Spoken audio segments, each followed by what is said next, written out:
Let's take a look at this VARC assignment. So this is in fact the CL Countdown Cat 6 mock VARC part 1. So in this part, we will have two RCs, the first and the second RC.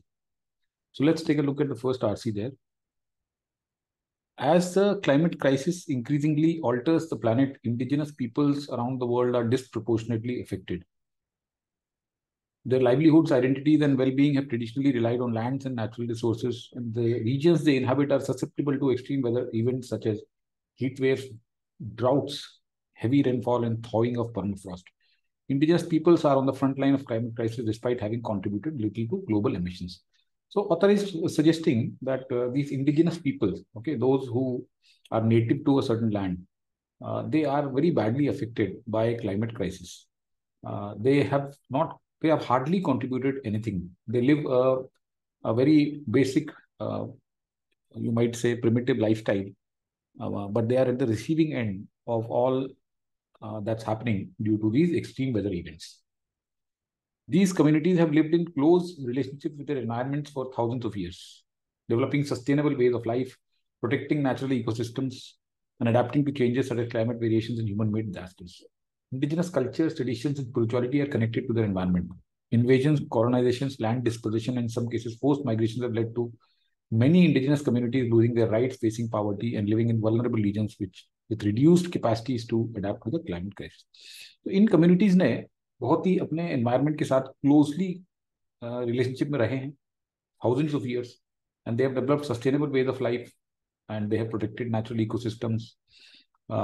और ये अपने environment से काफी connected. Now, because of invasions, colonizations, and forced migrations, इन लोगों के rights lose हो गए. They've been forced to move out. They face poverty and they live in vulnerable regions, and they face difficulty in adapting to climate crisis. So first two paragraphs talk about the plight of indigenous peoples rather, because of climate crisis that is all human made, and they having hardly have had any contribution to make towards it. Indigenous knowledge, also called traditional knowledge, indigenous science, and traditional ecological knowledge, recognizing that it is not a monolithic knowledge system, contains dynamic and holistic understandings of stewardship and the world. Undervalued and dismissed in the past century or so, indigenous knowledge is increasingly being documented and recognized as key to tackling the many challenges facing humans today, including sustainable adaptation to changes in the climate. So अब ये जो indigenous लोग हैं, ये अपने environment से इतने closely रहते हैं, sustainable ways of life develop करते हैं, तो इनकी एक knowledge है जिसको indigenous knowledge कहते हैं. Traditional knowledge भी बोल सकते हो, indigenous science बोल सकते हो, traditional ecological knowledge बोल सकते हो. It is not a monolithic. That means it is not in a single direction. Okay, it is not monolithic means like cast in a single stone. Okay, it has multiple facets. तो इसमें stewardship means conservation, how to conserve resources and how to balance them out. तो इसके अंदर काफी understanding है और इस particular knowledge को डिसमिस कर दिया गया है, अंडर वैल्यू किया गया है पास्ट सेंचुरी में. Now this is being increasingly documented. Indigenous knowledge is being increasingly documented and recognized as a key to tackling the many challenges facing humans today, including sustainable adaptation to changes in the climate. We call on indigenous peoples around the world to co-create a dialogue to develop sustainable partnerships and take active roles in global discourse on climate resilience. We also call on decision makers and policy makers worldwide to involve indigenous peoples in local and global biodiversity conservation endeavors. Young members of indigenous communities, in particular, serve crucial roles in bridging older and future generations and are well placed to combine indigenous knowledge with modern technologies and practices. For example, they had important roles during the COVID-19 pandemic, often taking the lead to ensure food security for their communities. So now, author is making a plea, or he is exhorting both sides of the fence. One is the indigenous peoples. उनको कहना है कि भाई आइए आप participate कीजिए, co-create कीजिए dialogue, sustainable partnerships कीजिए and take active roles in global discourse on climate resilience. दूसरी तरफ he is calling decision makers and policy makers worldwide कि आप इन लोगों को इन्वॉल्व कीजिए in local and global biodiversity conservation endeavors. और young members जो इनकी community के हैं, they can serve crucial roles in bridging older and future generations, and they are well placed to combine indigenous knowledge with modern technologies and practices. So ये लोग indigenous knowledge को modern technologies और practice के साथ में combine कर सकते हैं. They are well placed. For example, they had important roles during the COVID-19 pandemic, often taking the lead to ensure food security for their communities. So, author, having discussed the problems or the challenges that the indigenous peoples are facing because of climate disasters, then went on to talk about the traditional knowledge or indigenous knowledge, and that it was undervalued, but it can definitely help the world in understanding the stewardship of how to conserve resources and sustainably adapt to changes in climate. And then he goes on to make a plea to indigenous peoples as well as policymakers to join hands and the young members of the indigenous communities to play a bigger role. In discussions on climate crisis, indigenous people bring millennia of indigenous knowledge, centuries of resilience, and lifetimes of adaptation to extreme environmental conditions. There is no question that they should be an inherent part of the formal system of governance in the countries and on the international stage.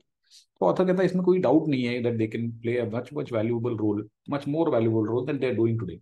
They should be a part of the formal system. मतलब इनको एक formal system का part बना देना चाहिए. Government worldwide need to look at the effectiveness and sustainability of indigenous approaches and consider returning lands and waters to indigenous peoples. Movements such as land back and water back advocate for decolonization and sustainable approach to Mother Earth. This does not mean that non-indigenous people will have to move their homes and businesses, but that the nature and stewardship of lands and waters would be led by indigenous peoples, drawing on their knowledge. Although this would be ideal, we appreciate that in practice it's hard to achieve because indigenous sovereignty is not always respected in all parts of the world. However, the approach has been success in Canada and US. तो अब ये कह रहा है कि देखो इन लोगों को जो इनकी लैंड और हमने इनका वाटर ले लिया, so when we colonized, when the Europeans colonized, so they then became the settlers and they displaced these indigenous or native peoples, and therefore now there is a movement, the land back and water back. That means you give them back their land, and this is a decolonization process and a sustainable approach. Now, of course, this does not mean that non-indigenous people will have to lose their homes and businesses, but that you let the indigenous people to take care of the stewardship of lands and waters.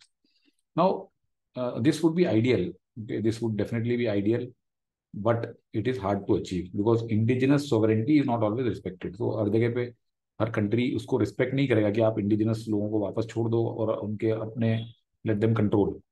But then the approach has been a success in Canada and the US. So we have some examples. Meanwhile, steps to be taken by nations and their local governing bodies to ensure that indigenous knowledge is appreciated and valued alongside other ways of understanding the world. This involves reforms to science education system. So science education system में reform करके हमें indigenous knowledge को भी उसमें incorporate करना. All right. So this passage talks about indigenous people, how they are affected by climate disasters, how their knowledge can help the world, how the policymakers should make them a part of the formal system, how their young people can contribute, and how the governments need to maybe have more movements like land back and water back, as has been done in Canada and the US, though it is difficult. And then they should reform the education systems and incorporate indigenous knowledge. So passage was very easy to understand. If you look at this passage, there's nothing in this that anybody would find difficulty in understanding. किसी को भी इसमें आई don't think कि ये passage पढ़ के कोई भी पार्ट समझने में जरा सा भी चैलेंज होगा. Now what happens when you have passages like this, then the challenge for the question setter is to make some tricky questions. उस प्रोसेस में कई बार वो थोड़े ज्यादा स्टंट कर देता है. Okay, whoever creates them questions, he starts becoming too playing too smart, and sometimes in that he creates something, some illogical option or some illogical question or something which is not really very clear, or not really something that is very rationally understood. So let's take a look at whether this particular passage had any such issues. क्योंकि passage बहुत easy था पढ़ने. जब passage difficult होता है तो जो question setter है उसके पास में बहुत ज़्यादा option नहीं होते, वो direct question दे देता है. Because obviously difficult passages इतने 3-4 paragraphs में समझना बहुत depth में मुश्किल होता है. यहाँ पे इसमें even though there were 6-7 paragraphs, but they were all very easy to understand. So it was a very easy read, and I don't think anybody should take more than 2 to 3 minutes, max 3. Even 2 is okay to read this passage. Let's look at this. Which one of the following best describes indigenous knowledge? Now let's see what kind of options he has given, because we have understood very clearly. Okay, इसमें कोई समझने में कुछ भी किसी को दिक्कत नहीं होती. ये इंडिजिनस नॉलेज क्या है उसने बता दिया कि traditional knowledge, recognizing not a monolithic knowledge, contains dynamic and holistic understanding, undervalued. It is increasingly being documented and recognized to tackle. So let's understand ये क्या option देता है. Know-how developed by peoples with extended histories of interaction with natural environment. So it is a know-how. Yes, knowledge is a know-how. Okay, and it is developed by people with extended histories of interaction with the natural environment. So we can say that this looks okay. Centuries of interaction with the environment, because they have been living in close relationship with their environment for thousands of years, developing sustainable ways of life, protecting natural ecosystems, and adapting to changes such as these. So we can definitely say that this looks okay. We can keep it. It merits being shortlisted. A uniform framework of understanding created by indigenous peoples about stewardship of the world. Now, this is a very, very generic and can be easily eliminated. Uniform framework. What is a uniform framework? There is nothing as such as a uniform framework. About stewardship of the world in what sense? Stewardship किस तरीके से? यहाँ पे जो stewardship किया था, contain dynamic and holistic understandings of stewardship and the world. तो ये context क्या है ये नहीं बताए. Okay, so this is a suspicious kind of a statement, and we can remove it. Knowledge developed by indigenous peoples about adaptation to extreme environmental conditions. Now, this is basically giving it a very limited view. Adaptation to extreme environmental conditions. Now, that's not what he has described. He has said that they have lived in close relationship with environments for thousands of years, developing sustainable ways of life and all of these things. They have adapted to changes such as climatic variations and human-made disasters. Now, he says extreme environmental conditions. तो ऐसा नहीं है कि they have been living under extreme environmental conditions and they've been adapting to it. ऐसा कहीं पे भी नहीं बोला है उसने. Yes, ये जरूर है कि they have been living with the environment. Environment is a part of their life, right? Their cultures, traditions, and spirituality are connected to their environment, and therefore this kind of knowledge has been developed. So this gives you a very limited perspective. Okay, it is not as broad as one. So this is wrong answer. Knowledge that was a part of the formal system. This is anyway very easily you can eliminate very easily, क्योंकि author तो अभी कह रहा है कि इसको एक formal system governance अभी बनाना है हमको. वो भी नॉलेज को नहीं बनाना गवर्नेंस का पार्ट, हमें तो इंडिजिनस लोगों को गवर्नमेंट का पार्ट बनाना. So this is wrong on many counts, so we can easily eliminate it. So correct answer then becomes. So इसमें if you look at the challenge, I think maybe some of you may have been confused between 1 and 3. And I don't know, 2 में तो ये uniform framework देख के we should have discarded it. So 3, yes, 3 and 1 could have been a little bit of a confusion, but 3 में extreme environmental condition adaptation ऐसा नहीं बताया उसने. ठीक है, तो इसलिए 1 is correct. The author would most likely consider returning land and waters to indigenous peoples as. तो यहाँ पे अब इसने बताया कि ये वाले पैराग्राफ में इसका आंसर है कि लैंड और वाटर जो है इसको जो वापस रिटर्न करने वाली बात है, तो ये क्या है. So he's saying that, see, although this would be ideal, we appreciate that in practice it is hard to achieve because indigenous sovereignty is not always. So ये आंसर यहीं पे मिलेगा आपको.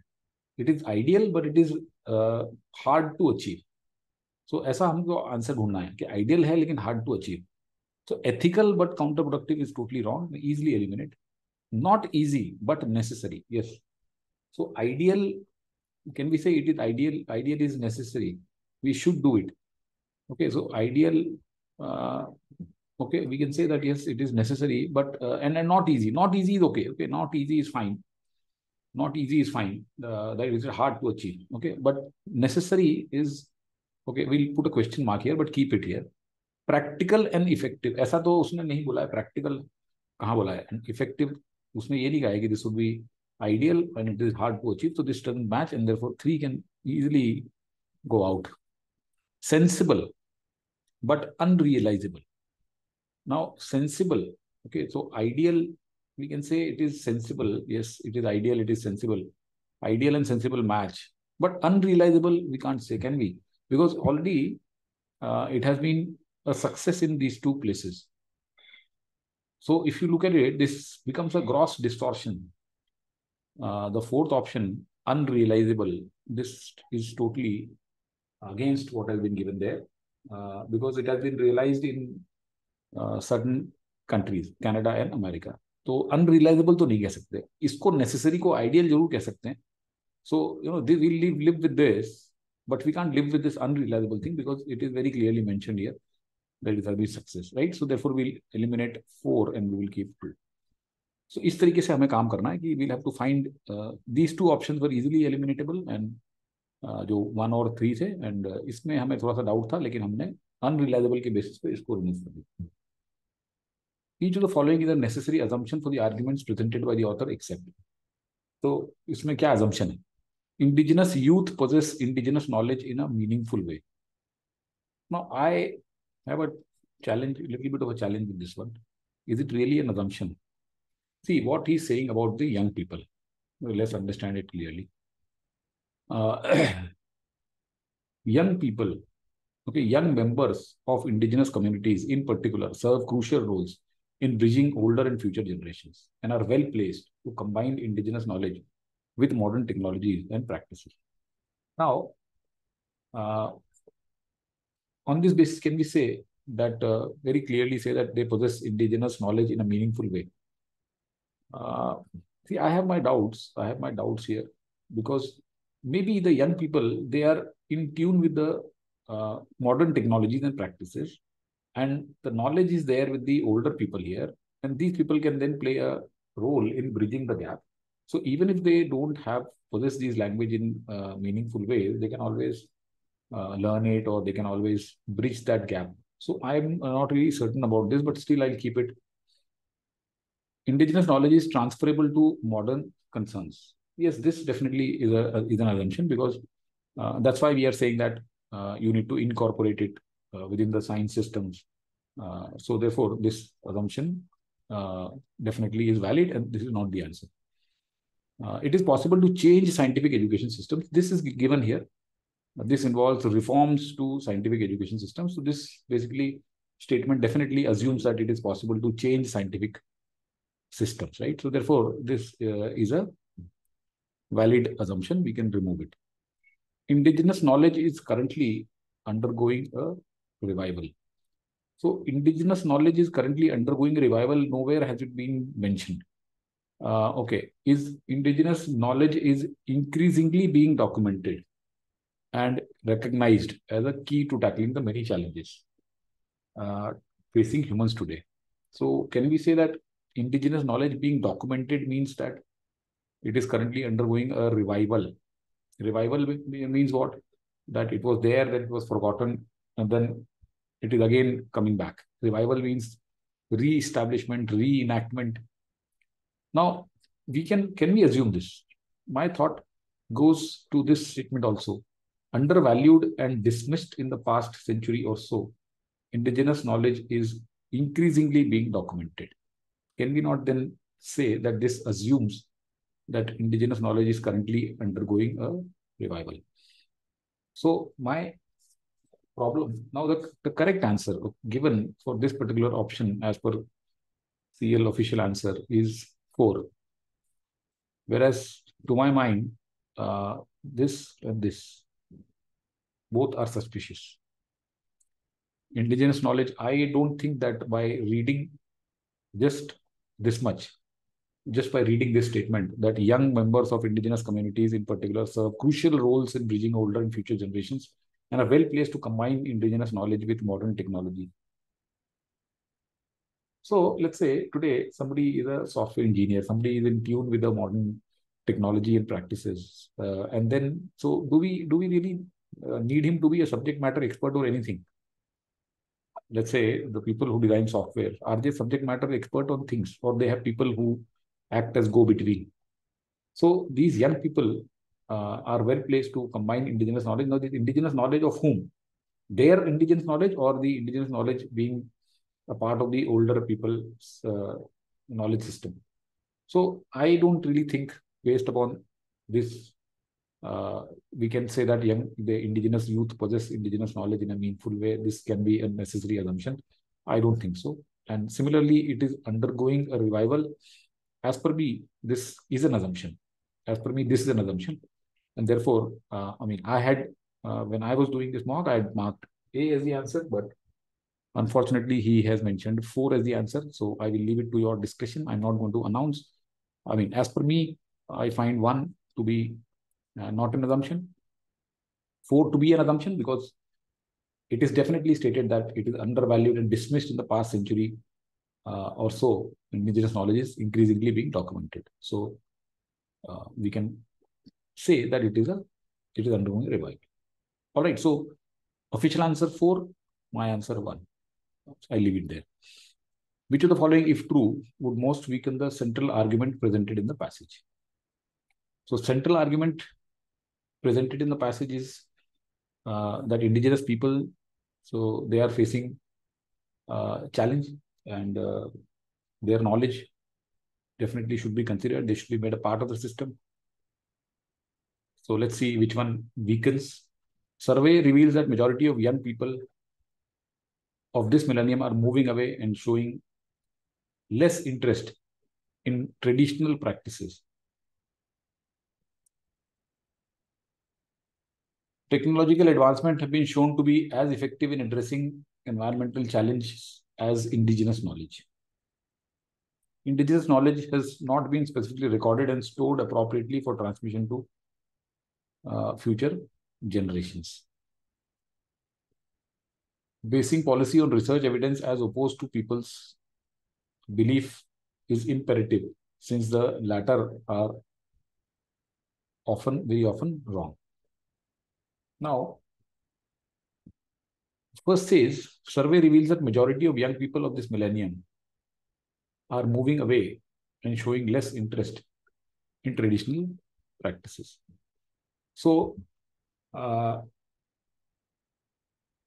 this weaken the central argument? Majority of young people of this millennium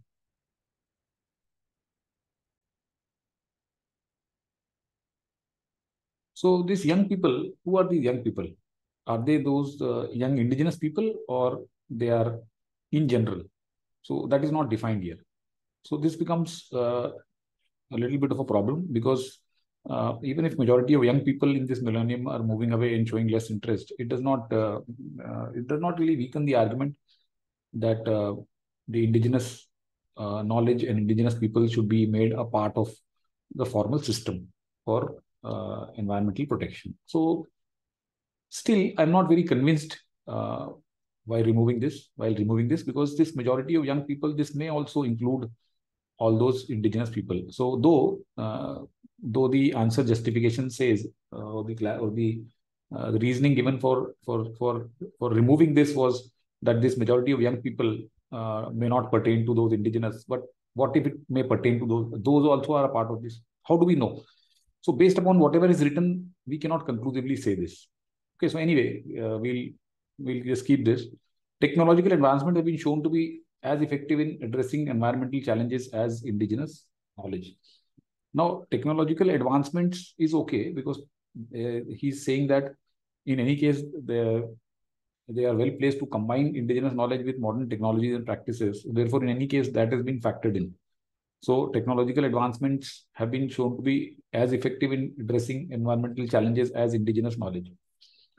Now, this also, fine, on one hand, we can say that already that has been incorporated. But what if we just look at this in the sense that technological advancements have been shown to be as effective in addressing environmental challenges as indigenous knowledge?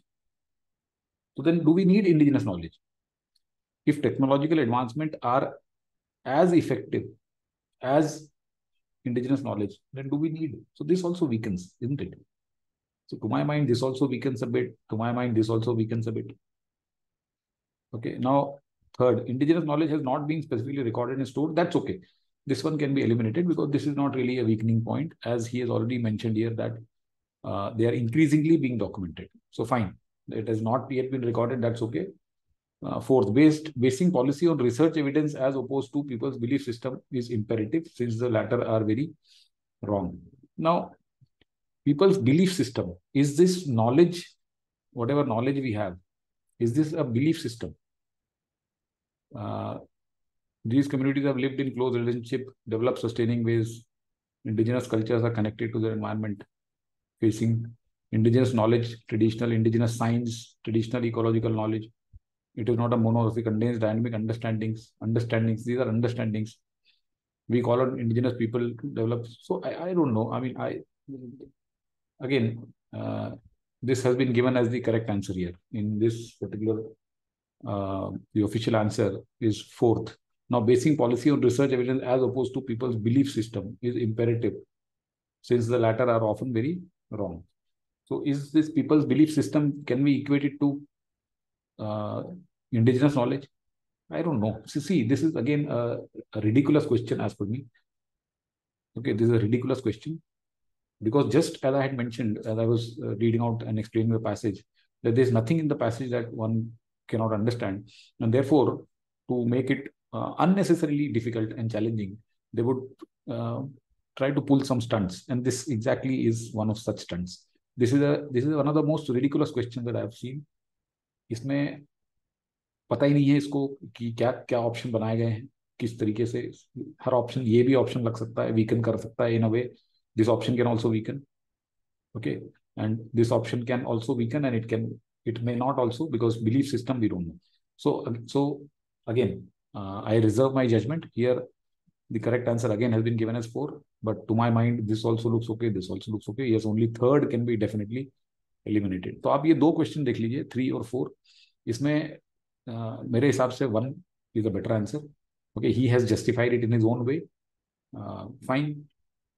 But the point is कि आप अगर एक इस तरीके का passage है जो कि बहुत ही क्लियर है, it is crystal clear. I don't think, as I been saying time and again, इसको पढ़ने में किसी को कोई दिक्कत नहीं होगी, हर चीज बहुत अच्छे से समझ में आएगी.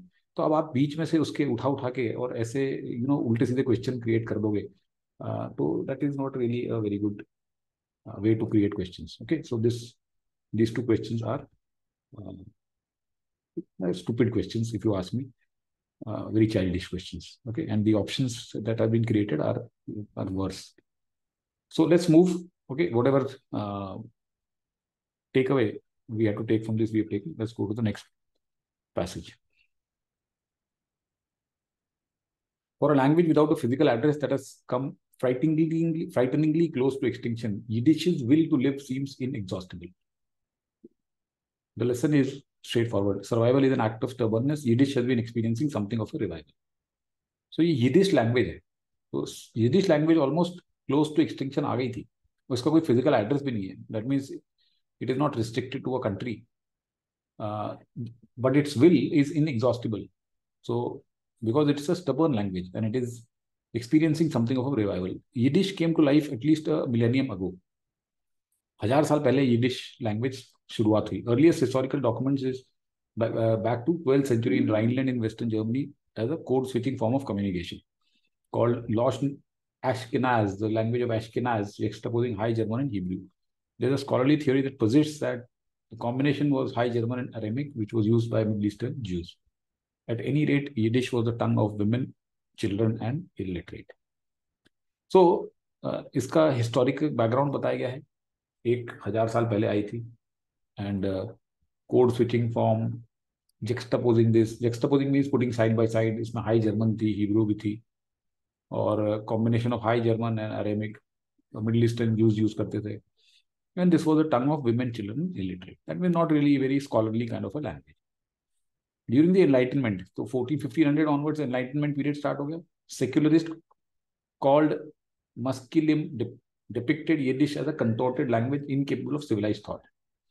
In their view, to be a full-fledged European citizen, one needed to speak the languages of Goethe, Locke, and Voltaire. On the other hand, Hasidism, a religious movement that at the beginning was against the rabbinical establishment, thrived in Yiddish. The embrace of secularism is best represented by the Yiddish literary output of the 19th century, including the most beloved of Yiddish writers, Sholom Aleichem, the author of Terry the Dairyman, a story about a shtetl dweller whose life is redefined by secularization, politics, anti-Semitism, and immigration. As in the case of Tevye, Yiddish was a lingua franca of Polish, Ukrainian, Lithuanian, and other Jews, allowing them to have a neutral meeting ground while adapting the same stateless culture. So अब थोड़ा बहुत उसका किस तरीके से progress हुआ बताया. Enlightenment period में इसको कंटॉर्टेड मीन डिस्टॉर्टेड, ट्विस्टेड लैंग्वेज बोला जाता था, इसमें सिविलाइज थॉट हो ही नहीं सकता। और अगर आपको फुल फ्लेज यूरोपियन सिटीजन होना हो तो आपको गोएथ, ये सब जो बड़े बड़े राइटर्स हुए, लॉक, वोल्टेयर, फिलोसफर्स हुए, इनकी लैंग्वेजेस में बोलना चाहिए। ऑन दी अदर हैंड एक हेसिडिज्म था, रिलीजियस मूवमेंट, जो कि रेबाय रेबाय वहाँ के प्रीस्ट होते हैं, जूइश प्रीस्ट, उनके अगेंस्ट था। उसने एम्ब्रेस किया यिडिश को, and this embrace is best represented by the literary output. काफ़ी लिटरेचर निकला 19th सेंचुरी में, जिसके राइटर्स बताए गए हैं, उन्होंने एक बुक भी लिखी है, एक स्टोरी है, जिसकी लाइफ सेक्युलराइजेशन, पॉलिटिक्स और इससे रिफाइंड होती है।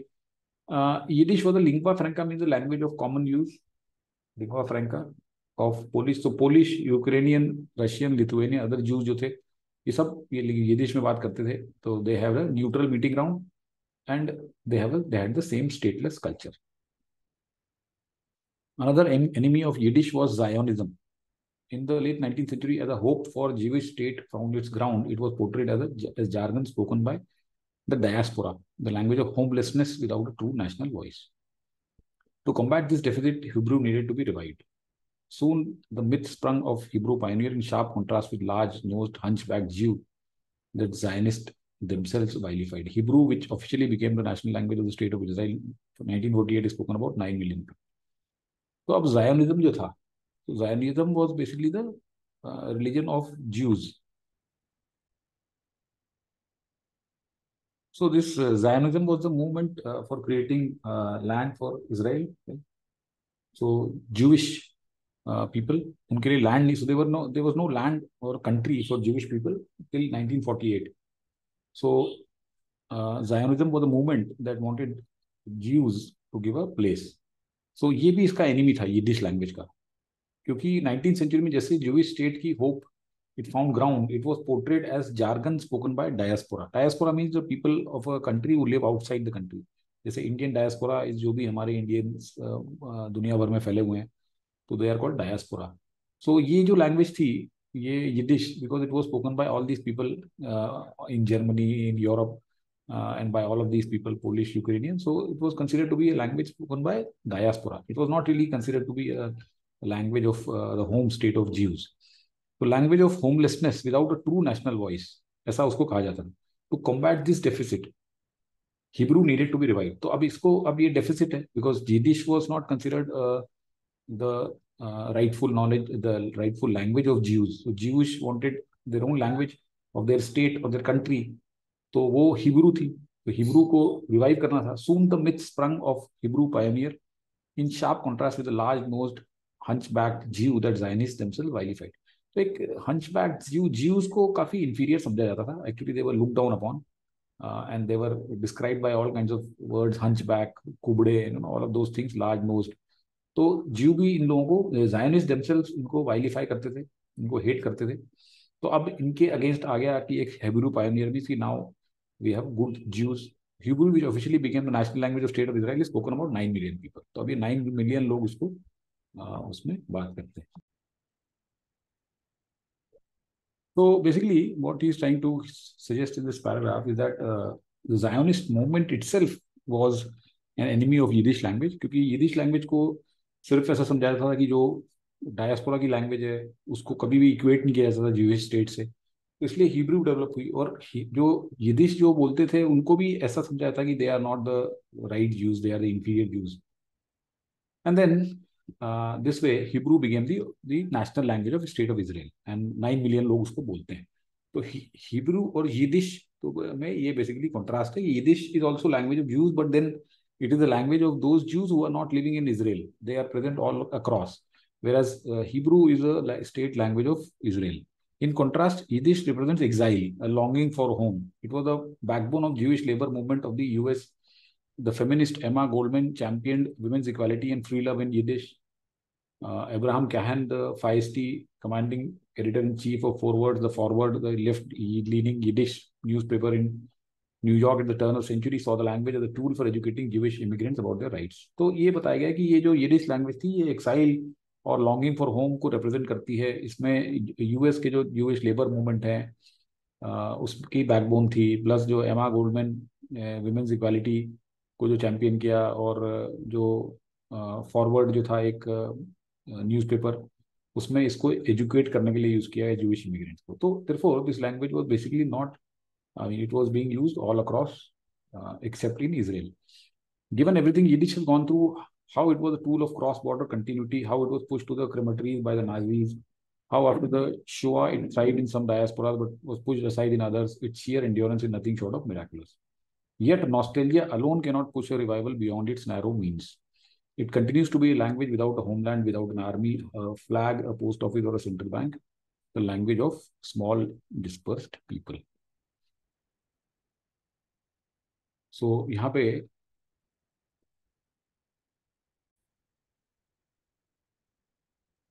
नाउ यहाँ पे ये बताया गया है कि किस तरीके से it was almost taken to the brink of extinction and it was push to the crematories by the Nazis. How after Shoah, Shoah is that Holocaust.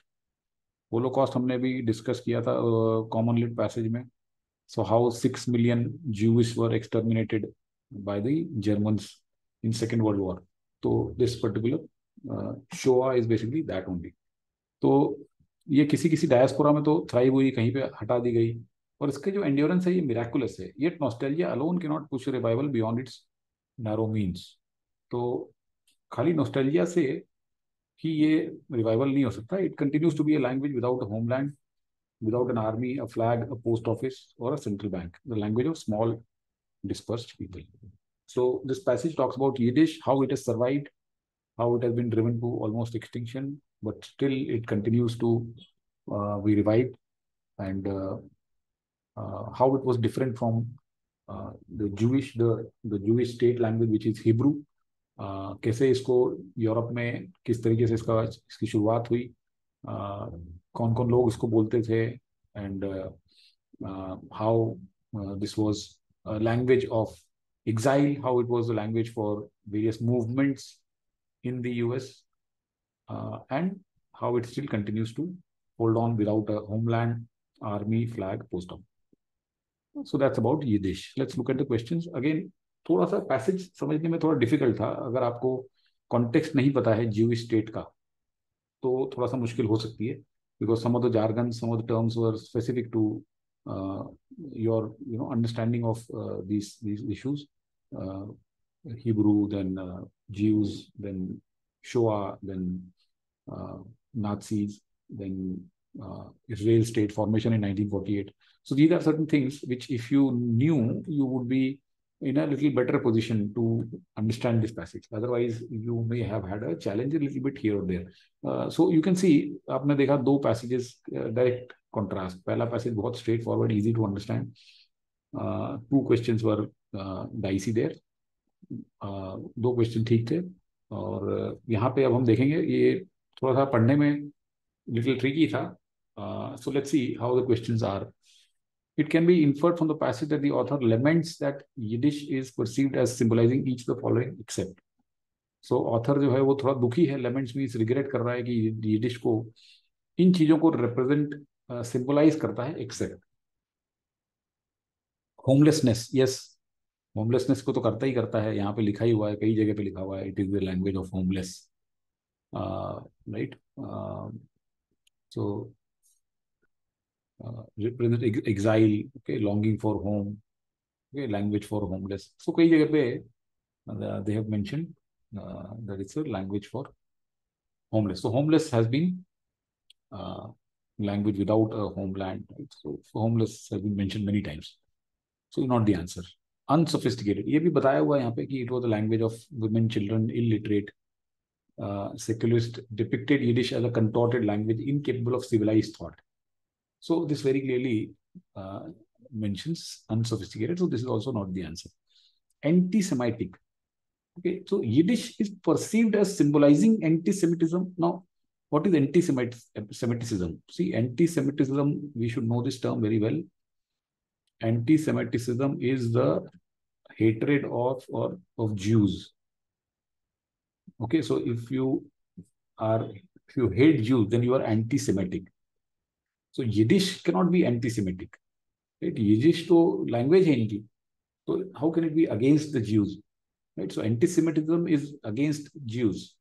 So therefore, it cannot definitely represent this. तो ये तो बिल्कुल ही गलत answer है. मतलब this is not a symbol of anti-Semitism, right? So therefore, this is the correct answer. You don't even need to go anywhere else. Non-European, right? So Yiddish is non-European. ये कैसे हम निकाल सकते हैं? ये यहाँ पे बताया गया है, एक तरह से यहाँ से ले सकते हो आप. Again, this is not a very good option, but still it's okay because यहाँ पे पढ़ सकते हो आप. In their view, to be a full-fledged European citizen, one needed to speak the language of Goethe, Locke, and Voltaire. Therefore, this has been viewed as non-European. अच्छा option नहीं है ये. I would not call it a very good option. It is a little, again, immature and childish, symbolizing non-European. Okay, I mean, but ठीक है, we can rule it out. Okay, I'm not saying कि हम non European accept कर लेते हैं, लेकिन अच्छा answer नहीं है. बट ठीक है, जो भी है, तो दिस इज ऑल्सो हटा देते हैं. Correct answer is antisemitism, antisemitic. So this was okay, this was a easy question. If you know what is antisemitism. Okay, अगर आपको ये बिकॉज एंटीसेमिटिक बहुत कॉमन वर्ड है, ये बहुत बार आता है. We should know this word. Okay, we cannot claim that we don't know this. Okay, ये हमें वर्ड पता होना चाहिए. तो ज्यूइश लोग थोड़ी अपने आप के अगेंस्ट हो जाएंगे. तो अगर कोई इंडियन बोलेगी हम एंटी इंडियन है, तो दैट इज रिडिकुलस. तो उस तरह से the lesson is straight forward. Survival is an act of stubbornness. Which one of the following best describes what the author most likely means by the statement in the context of Yiddish language? The survival of Yiddish can be understood as a strong tenacity of nostalgia associated with the language strong history. देखो, language ये कह रहा है कि ये nostalgia cannot push a revival beyond its narrow means. खाली nostalgia means longing for the past. खाली उसी से नहीं होगा ये. okay, तो यहाँ पे तो ये कह रहा है कि there is a strong tenacity of nostalgia. So this is not the correct answer. You can rule it out. The survival of Yiddish can be seen as an act of resistance against a world that has been often hostile to the language and its speaker. ये कह सकते हैं हम कि जो hostile रही है, right? यहाँ पे उसको इलिटरेट लोगों की लैंग्वेज बताया गया था, कंटोर्टेड लैंग्वेज बताया गया है, अनसिविलाइज्ड बताया गया है, उसको नॉन यूरोपियन एक तरह से बता दिया गया है, right? That you can not be a European. तो इसको काफी हॉस्टिलिटी मिली है इसके लैंग्वेज को और स्पीकर्स को from the world. So we can say that it is an act of resistance. We can keep this decent option. The survival of Yiddish can be seen as an expression of the stubbornness of Jewish identity, which has faced the threat of anti-Semitism. See, Jewish identity का stubbornness ये इसलिए नहीं है because Jewish जो लोग हैं, अपने आप को जो होमलैंड इजराइल वाले कहते हैं, उन्होंने तो अपनी आइडेंटिटी का पार्ट हिब्रू को बना लिया है, right? They consider Hebrew as their identity and not Yiddish because they considered the Jews who spoke Yiddish as inferior people. जैसे ये यहाँ पे बताया ना कि in sharp contrast with the large nose hunchback Jew that Zionists themselves vilified. तो जो Jew, Zionist means जो लोग Jews के लिए एक सेपरेट स्टेट या कंट्री चाहते थे, तो वो लोग भी इन Jews को जो Yiddish बोलते हैं या ये इनको ऐसा नीचे सब देखते थे, राइट? सो इस तरह से मतलब मिथ थी, दिस वाज अ मिथ. तो Jewish identity was more in Hebrew language, okay, not really in Yiddish. So Hebrew, which officially became national language, is spoken about 900. So stubbornness of Jewish identity is not Yiddish language. Okay, so इसलिए ये गलत. The Yiddish language is naturally endured through generations owing to its cultural and social significance without a coordinated campaign to keep it alive. So has naturally endured through generations owing to its cultural and social significance. So can we say that this is an act of stubbornness? So see, act of stubbornness क्या होता है? When you face a challenge, when you face a resistance, you cannot be stubborn just like that. If let's say the situation is favorable to you, things are not going against you, then we cannot show stubbornness. If there is a batsman who is batting at a pitch and the bowlers are vicious, they are bowling very, very deadly, then and the batsman survives, then we can say the batsman shows stubbornness. But if the bowlers are very, you know, they can be handled very easily, और कोई difficulty pose नहीं कर रहे हैं वो अगर batsman को, then can we say that the batsman is showing stubbornness? No.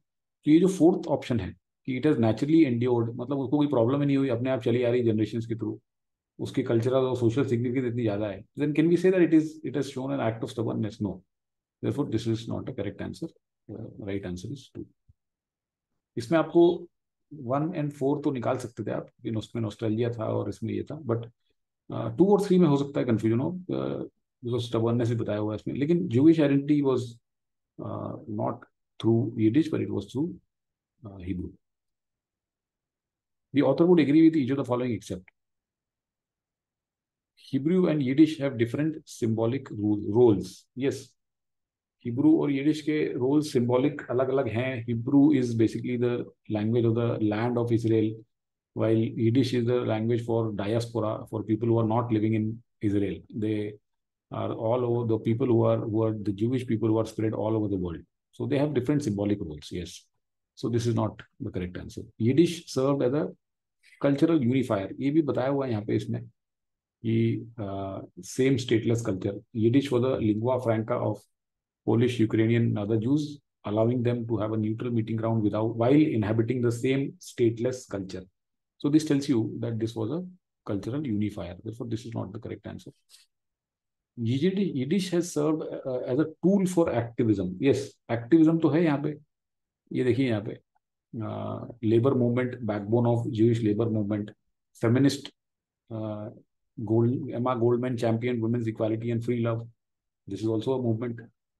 सो इस तरह से मूवमेंट तो है, एक्टिविज्म तो है इसमें. So therefore this is also not the answer. Yiddish has a tainted history.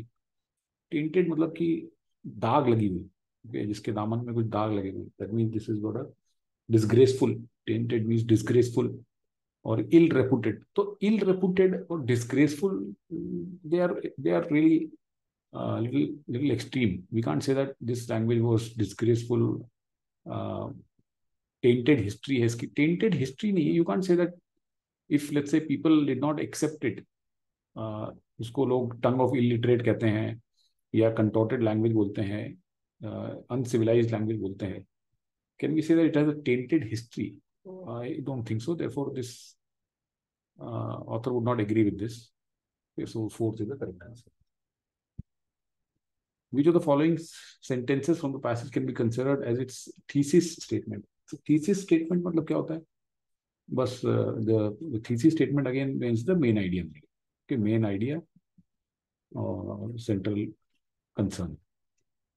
For a language without a physical address that has come frighteningly close to extinction, Yiddish's will to live seems inexhaustible. So we can say that this can be a good thesis statement or main idea. In contrast, Yiddish represents exile, longing, bilkul nahi. Yet nostalgia alone cannot push a revival beyond its narrow means. So this also is not the main idea. It continues to be language without a homeland, without an army, the language of small, dispersed people. So this again is not the main idea, because this doesn't tell you that what challenges it has faced and how it has overcome those challenges and how it remains so stubborn. वो नहीं है इसके अंदर. Okay. So therefore, we will go with 1 here. Again, not a very good passage in terms of questions, in terms of passage also. In fact, ये जो mock थी, so we'll talk about that in the second part when we do the rest of the 2 RCs.